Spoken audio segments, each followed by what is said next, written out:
For Morningstar, I'm Jeremy Glazer. We're here at the Berkshire Hathaway annual meeting. It's lunchtime, and I'm here with Josh Aguilar and with Billy Fitzsimmons, their equity analyst at Morningstar. We're going to get their take on the first half. Guys, thanks for joining me.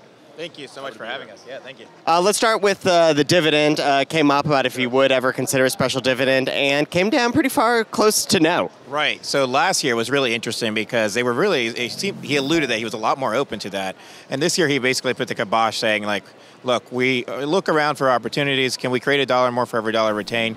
And he cited basically, look, our shareholders are overwhelmingly in favor of us keeping money and being able to allocate capital the way we think is best. So I think this special dividend is like a no at this point.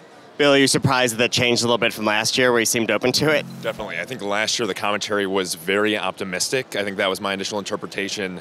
And I think that surprised a lot of people. But the cash balance has only grown since then. So, you know, it was going to come up again, but he basically nixed it and kind of a reversal from some of that commentary last year. In a surprise to no one, Wells Fargo was a topic of conversation, and they seem to still really stand behind the firm even with the continued problems. Anything in that commentary that makes you rethink the way that Buffett is thinking about Wells Fargo? Yeah, it hasn't really changed. I think his point has always been there are problems. They acknowledge the problem. The incentives were misaligned. But, you know, at the end of the day, you know, they're working those problems. And so I don't think there's anything too new to that story, yeah. Yeah, I'd say the same thing. There were a couple questions about Wells already. There might even be more the second half of the conference. All right, let's turn to Elon Musk and economic moats. It's one of the most spirited portions of the conversation here. Were you surprised that they may not see eye to eye? Elon Musk said he doesn't think that moats are all that important anymore.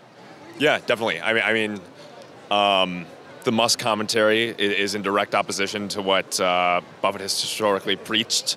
And yeah.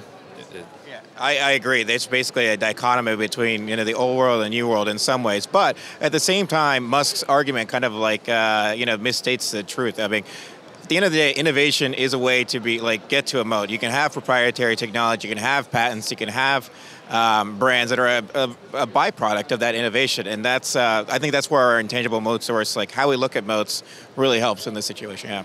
And I would just add that part of that question, too, that was interesting to me was they talked about how moats are changing. Technology is making moats erode faster. And that was part of the question, too, and that came up on Tesla's earnings call, and Buffett kind of acknowledged that, too. And he acknowledged that, yes, moats are changing. Technology erodes things that have historically been sound. Our colleague Greg Warren asked a question about succession, if they're still going to have access to good deals after he's gone. And there seemed to be a little bit of daylight between Warren and Charlie on that, with Warren saying no and Charlie saying kind of maybe. What's your take on that? Right. So, I mean, it's tough to replicate Warren, right? I mean, but I've always thought that it's true. Like, Berkshire will survive like Buffett. And I think, you know, Greg has done a great job putting out a piece out there saying, here's why we think that. And, yeah, I don't think our take has changed by that. Yeah, I don't think so either. I know last year at the conference, when the question came up, Buffett said someone takes over, they break up the company, and the asset prices go up because it's valued separately. But you also have to remember that this business works because you have all these components that work together. You have the float from the insurance, you have the utilities business that's not paying out a dividend, and that came up as well.